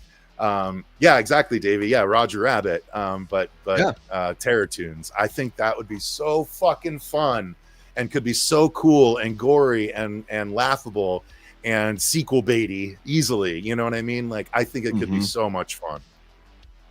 I have seen this movie. Oh wow, okay. I can't remember if I had a copy of it at one point or if it was my buddy Quinn that had a copy, because we were like really into the schlocky stuff at that time. So we were like purposely watching things that were like under budget or extremely low budget. And yeah, this one is extremely low budget, but I love the idea, the way you're pitching it, Cecil, with the you know, the cartoons becoming real life, you know, the implements of destruction becoming real life, you know, physical objects that are there. I love that idea. Yeah, man, Terror Tunes, R-rated, X-rated, or, you know, terrifying levels of gore. Exactly. Wouldn't that be fun? That would be very fun. I got more Cool World aesthetic than Roger Rabbit. You know what I mean? Cool World. Sure. I love Cool World. I don't know if there's many Cool World fans in there. That was one of those cult movies that I fucking loved over, and like cult fan favorite. It's not about a cult, but yeah, the animation, the crazy animation in that fucking movie was so fun. Yeah, Cool World is one that I've definitely got to see. I just watched somebody put together a retrospective of it because I completely missed it when it was. I remember seeing the poster and everything as a kid, but I just completely missed it when it was out. But it seems like a really cool concept, and something that was just maybe a little bit ahead of its time, you know? Oh, for sure. Plus Gabriel Byrne and Brad Pitt, a really young Brad Pitt, with one of the best cinematic screams in cinematic history, in my opinion. Brad Pitt's scream when his lady dies after the motorcycle accident is so crazy good. It's so crazy good. All right, I've got to put it on the list. Allie, I'm guessing you're talking about the burning there, and then especially when you say especially if Vinny could do it. Of course. I mean, Cecil and I will take all the Vin that we can get as well. We're big fans, so there you go. Yeah, man, Terror Tunes, guys. If you haven't checked it out, if you want to get an idea of what Cecil's talking about, I'm sure you can find it somewhere out there on the web or on the web. What is it, 1990s? It's and probably like for free on 40s? YouTube. It's one of those, or at the very least, it's on Tubi, most likely. Yeah. Shit, yeah. I think you got a good thing going there. The rich people put it up, the viral thing. I mean, shit, you could even have it to where like the teens are trying to have a party, but of course, like the person throwing the party, their little kid sister or kid brother has to be there. And they're like, we're gonna like get the fuck out of here, go watch your dumb show, like, you know, and then of course chaos ensues from there. You could tie it into society there where, you know, there's a whole thing. Trust me, as someone that has kids now, like, you got to be careful what they're fucking watching on their iPad, even on the kid approved. So like, it could be a kid approved show on the iPad that's actually been put there by Satan. And like, when the kid clicks on it, like the tunes escape and start, and like, you know, like, I don't know, maybe the kid is sort of the gateway. So they can't do anything to the kid lest they disappear from reality. You know what I mean? Kind of thing. I don't know. Yeah. There's a lot of fun you could have with that. Yeah, sort of like the tunes are like acting on behalf of the kid because he or she was cast aside. Or maybe maybe he's a stepbrother and his stepbrother treats him like shit, you know, and all of his friends like give him shit and make fun of him and stuff like that. So like, you know, the tunes can read that on him and they go and fucking take out all of the brother's friends, and then he has to like ultimately forgive his brother by the end and like help him stop the tunes before the tunes kill his brother, you know, that kind of thing. I love it. Let's do it. Let's get it going. I'm gonna write that. Make it the next. Yeah, the next horror show channel movie there. I should just write it. We got call it something else. There, exactly. Yeah. We got Mark from Tales from the Shelf joining us. How are you doing, Mark? So great to see you, bud. Cecil, I'm going to get you and another special guest. We've been talking with this guy named Chris Stanley. Not sure if you heard of him. Bringing you guys on with Mark from Tales from the Shelf and doing one of those versus battles, a Nightmare on Elm Street themed versus battle. Hell yeah. So, you know, picking maybe I was thinking we do two of the worst movies in the franchise and see which one really is it. Freddy's Dead or is it the remake from 2010? Yeah. That would be the conversation. That would be that. It is decided. Let's see here. All right, so that is your number one. I'll just go ahead and get mine out here as well. Where did that go? Okay, here we are. So mine is, I don't know. This is another one where I have a certain director in mind, and it's a movie that I just watched recently for the very first time, and that is Tobe Hooper's The Funhouse. This movie, I thought it was going to go one direction, and it kind of button hooked me and went a different direction, but I really enjoyed quite a bit of what it had to offer. A lot of people are like, man, like Rob Zombie needs to do Texas Chainsaw Massacre. He kind of did that with like House of a Thousand Corpses and, you know, all that. But I think Rob Zombie doing a remake of Tobe Hooper's The Funhouse could be right up his alley. You know, you've got basically, have you seen this one, Cecil? The Funhouse? That's the Tobe Hooper one you said? No. Yeah. What does it? Are we on number 2 or number 1? We're on number Sorry, 1, right? I forgot to update it to number 1 there. Yeah, this is number 1. I was like, wait, did I go back in time? Like I said, I run a real tight ship here, people. I'm definitely a professional. Yeah, no, I so haven't seen this. I have not seen it yet. I added it to my list because before a few years ago, I didn't even know that he had done a haunted house movie. Yeah, and it's like these two couples on a double date to the the carnival or whatever, and they're like, oh, let's sneak into the fun house and stay there throughout the whole night. And you think it might go one direction, and it turns into, there's definitely some stuff in there where I was like, okay, I can tell that this is Tobe Hooper now, because we're getting into a little bit of the freaks in the backwoods kind of thing, the whole like old school carny kind of atmosphere and all of that. And I think that somebody like Rob Zombie could really handle that well, and I think even amp it up and take it to the next level, because I think there's some really great ideas and moments in the Funhouse, but I think you could, first off, it definitely has that low budget feel. It's not as cohesive as like a standard kind of narrative film usually is, or that Tobe Hooper's later films really, show. So I think you could update it and just make it, look and feel better. And if you have somebody like Rob Zombie, you can totally fly off the handle, because this movie is one of those where it's already pretty damn wild. So I think that the people that are fans of the Funhouse would love to see, how much further somebody like Rob Zombie could take it. So there you go. That's my number one, The Funhouse. Fair enough. Could be fun. Could be fun. And let's see here. I'm just gonna, if you guys have any other films you want to see remade, go ahead and drop them in the chat. I'm gonna go back and read off a couple of these, and Cecil and I will go through and maybe say our thoughts on some of these. Pumpkin King says you should check out Zombies 31 movie if you haven't seen it yet. I have not. I haven't seen that one. I haven't seen, what is it? Lords of Salem? Is that one of the other ones? 31 is better than Lords of Salem, but they're both pretty ass. Okay. In my opinion. I like, so the one thing that I noticed about him is I do like some of the, the cinematography and stuff. Like, I think the movies, usually look pretty good. But it's his script writing. I would say he needs some assistance there on the scripts, just a little bit. I would never tell him that to his face, although he's getting up there in age. Maybe I could take him. I don't know. We'll see. Blu-ray says, I watched The Funhouse for the first time a few months ago, and I thought it was pretty fun, but there's a lot they could do to update it and make it better. Yeah, I agree. And it was, it had some really good, shocking moments there, for sure. So I think a remake is... would be good for that one. Let me go ahead and grab some of these that other folks have dropped. This is one I haven't seen, the original of Tourist Trap. Have you seen that one, Cecil? I have not. I've seen Turistas, but I have not seen Tourist Trap. And I think for a long time I got that confused with Terror Train, because they're both TT movies. Which I just recently watched Terror Train. So now I need to add Tourist Trap to the list. Oh my God. It's like that Paula Abdul song with Scat Cat, one step forward, two steps back. I'm not a big fan of those movies, but I am a big fan of TTs. Me too. I'm a big fan of TTs as well. See Alexandra Daddario. There you go. Yep. Call back. Exactly. Chester Franklin Jr. says Prince of Darkness could be a good remake, but to be honest, Carpenter doesn't want a remake of that. I can't think of a horror movie.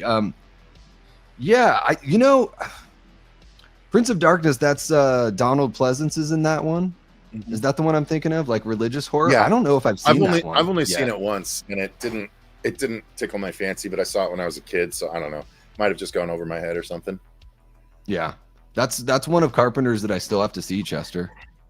Pumpkin King drops April Fool's Day, but then I saw somebody say that they did remake that one. Did this one get a remake that just went right under everyone's radar? Yep. Just snuck right in there. Mm-hmm. Is the April Fool's Day remake, is that the one with Scout Taylor Compton? Might be. Is she in that? Because she puts in a really good Laurie Strode performance. I mean, I even think in the Rob Zombie remake of Halloween, but especially in the sequel.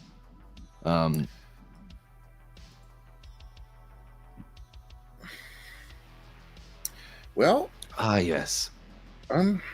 I thought that was the one. I could be wrong.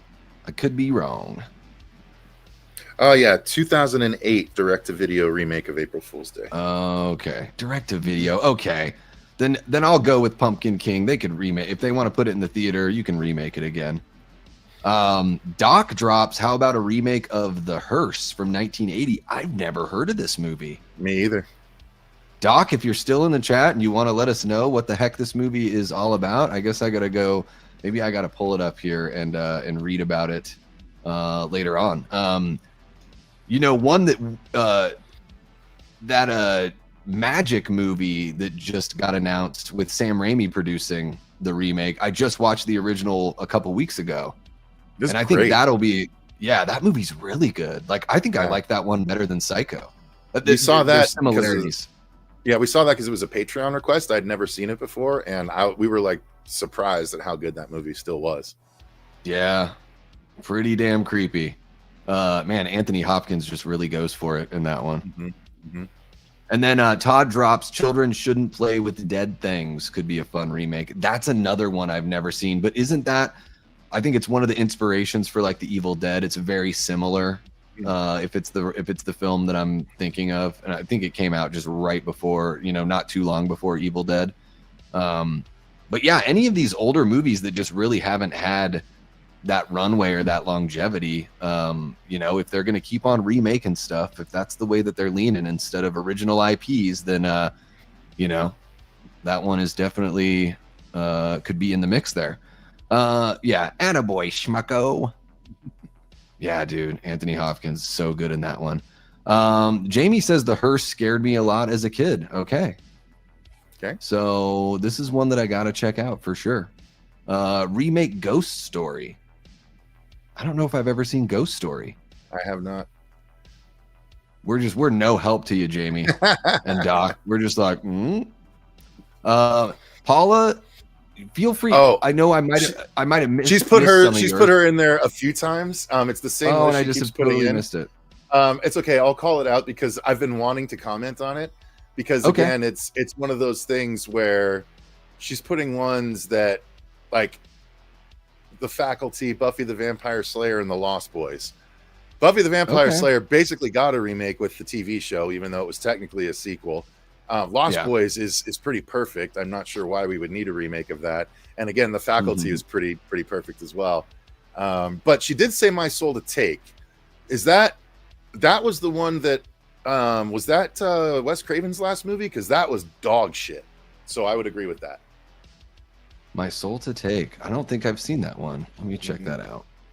Yeah, that was his last one. It was a shitty teenage dying movie that was just awful. A serial killer returns to his hometown to stalk 7 children who share the same birthday as the date he was allegedly put to rest. All right. Well, if it was not good the first time around, then Paula, they could take another swing at that one for sure. And Paula, I'm so sorry that I missed all of that. I'm trying. Let's see. I saw another couple. Phantasm needs a remake. They fumbled on the last couple movies. But does that mean it needs a remake? The first one's pretty classic. Yeah, the first couple have got, the first couple have really got their fans. I mean, even probably through 3 got pretty good group of fans there. I like 3 the most. I think 3 is my favorite. Fuego likes 2 the most, but yeah. And 4 is surprisingly good too. Yeah, I think I've only seen through 3, but I haven't seen those since I was like a teenager. So yeah, I need to go back on that. And Tyler's calling you out on formulating some terror tune stuff, maybe. I don't know. Wait, what? Remake Burnt Offerings. This is one I've never seen. Have you seen Burnt Offerings? I've been hearing a lot about it lately. I have not. Wait, what did you say? So who's calling me out on terror tunes? He's not really calling you out. Tyler just says we need to inform. Oh, okay, cool. Yeah, because I messaged him. Yeah, okay, sweet. No, because I messaged him on my chat and then I didn't see it. He must have responded and I hadn't seen it yet. Yep. I have a conflict of interest. Uh-oh. Ghost Story 1981, Fred Astaire's last movie. And it's a good one. Ghost Story from 1981. I'm looking this one up here for you, Jamie. Or for me, really.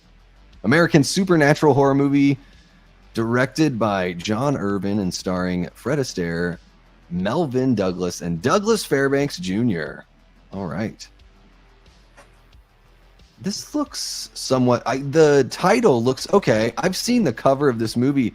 Yeah, I've never seen it. Okay. All right. Well, now I've got another one to add to the list. Thank you so much, Jamie. I'll be watching movies... instead of sleeping when I'm dead, I'll be watching movies when I'm dead. Just if I die early, just put the list on a TV in front of my corpse. Or maybe they'll have tablet technology on tombstones at that point, and we can just roll that way. How about that? Let's see what else we got going on here. How about a Cherry Falls remake? I've never seen Cherry Falls. Have you seen that one, Cecil? I did, but it's been years. I don't remember a thing about it. Let's see what else we got. Cherry Falls is good already, says Jamie. Motel Hell, haven't seen that one. Blood Diner, by the way, welcome on in Eli Cortez, one of our great channel members and Death Squad mods. Blood Diner or Motel Hell, got any thoughts on those, Cecil? I think I did a first-time watch of Blood Diner with another channel on YouTube years back. It didn't make any kind of impression because I don't remember a lick of it. Motel Hell, I did watch. I thought it was okay.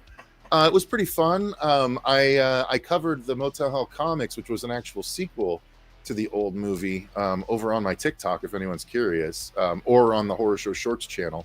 It's up over there too. So if you're curious about the Motel Hell sequel they made as a comic, go check it out. There you go.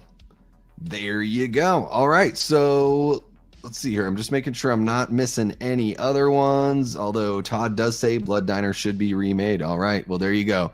I guess, yeah, since it didn't make an impression, it couldn't hurt, right? Right.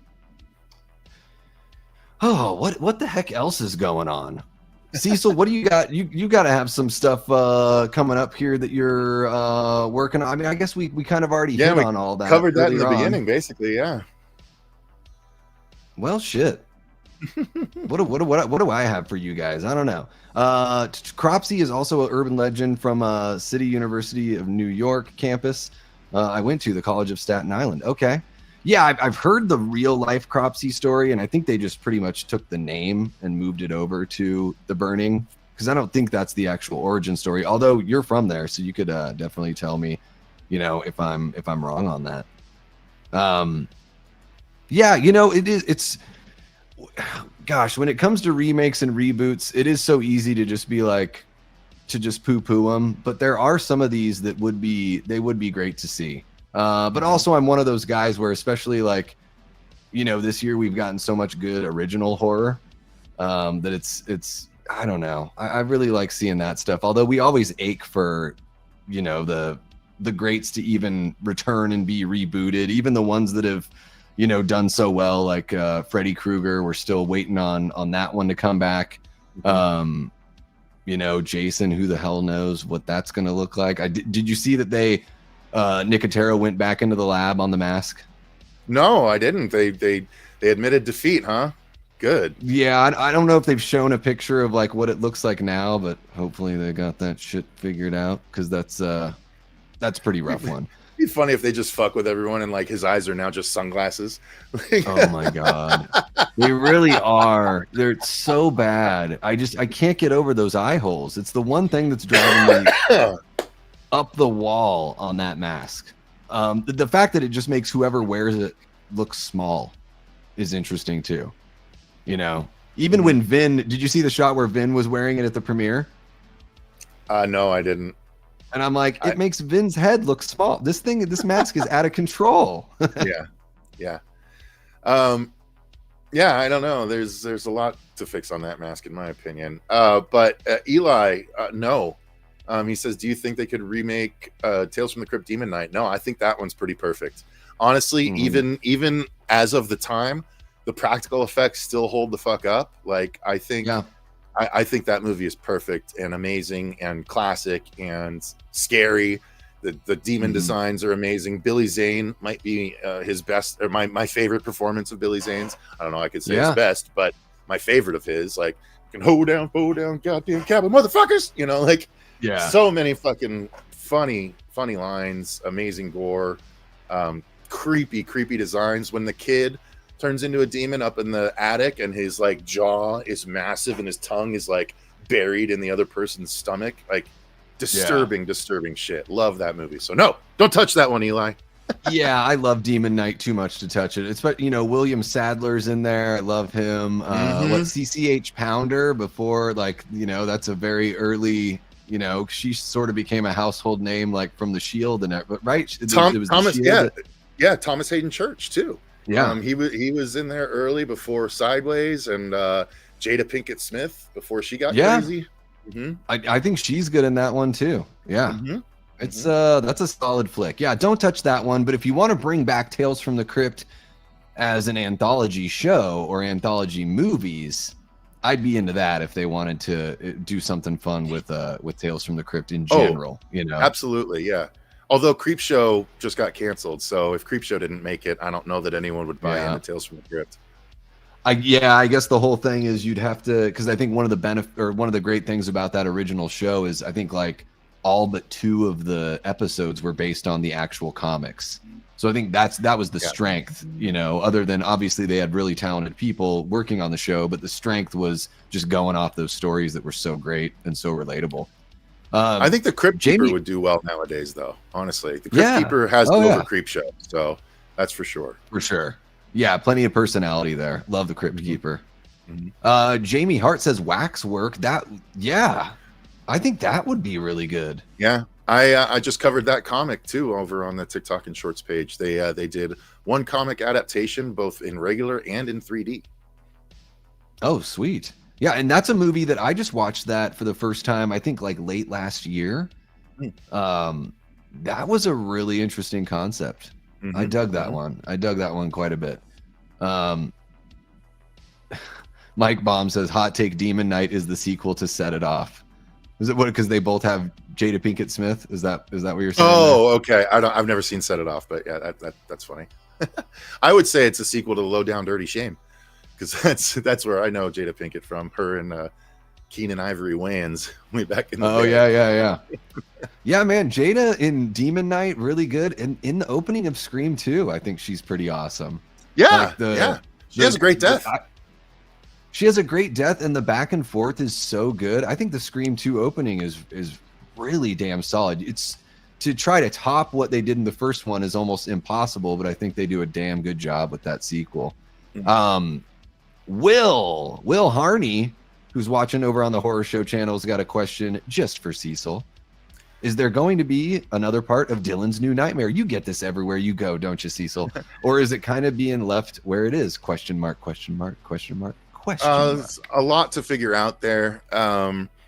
It's I'm still trying to deliver the Blu-rays, the final Blu-rays to everyone. It's a big job for one person, but it took so long, and like the whole process started in 2019 and now it's 2025 and I'm still sending out Blu-rays. So, and not only are we not able to pay, or not able to make any money from it, but even with the crowdfunding, I've ended up putting over $34,000 into the project myself.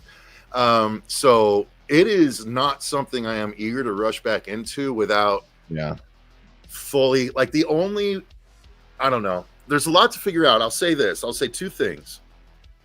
One, if we can get one person's involvement, things that happen a lot faster. If not, things will happen probably slower. I would rather focus on doing an original script of mine right now, my original slasher that I can actually sell and make money from and start a career. Then maybe I could go back and finish DNN. I would love to finish it, but it really is a hard thing to try and do when all's said and done. I got to be honest with you guys.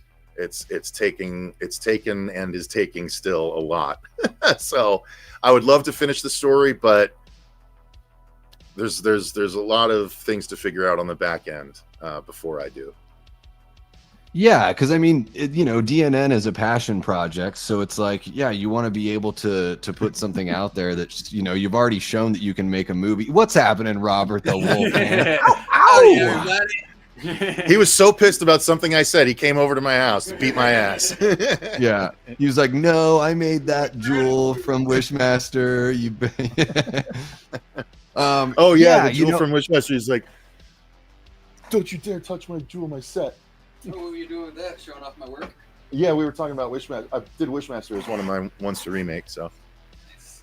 All right, I'm but with DNN being a passion project and showing that you can do the do, now it's time to put something out there of your own making and make a little bit of that sweet cash, right?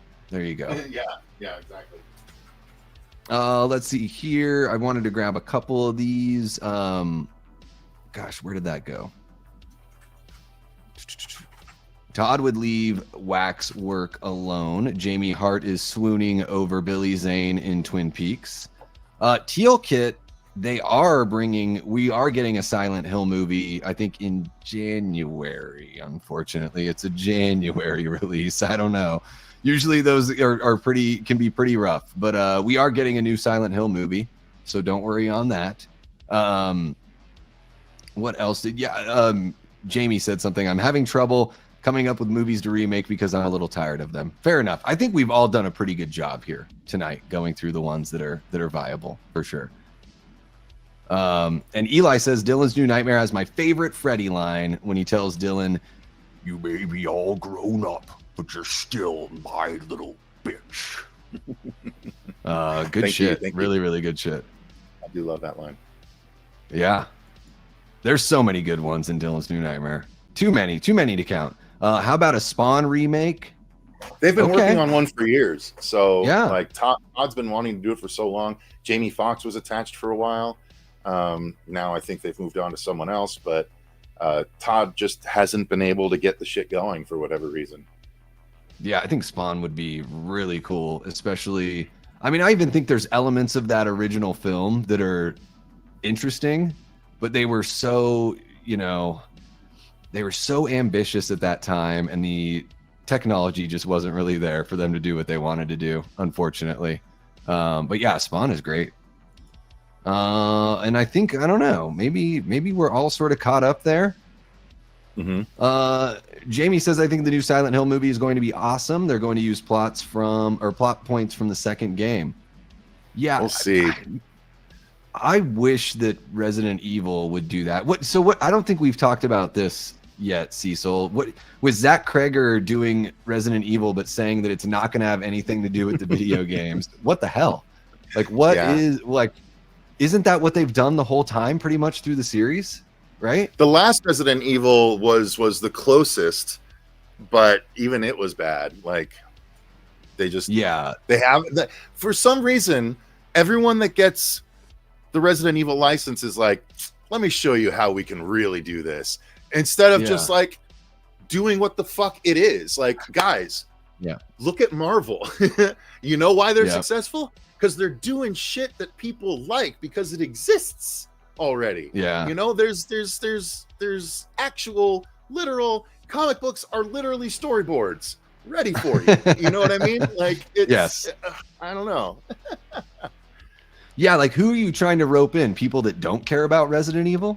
So you're trying to rope them in with your original story? Like, no, it's just been a go ahead. long-running franchise for a reason. Just do the thing. I love that meme where it's just the figure just poking something with a stick, just going, do the thing, do Resident Evil.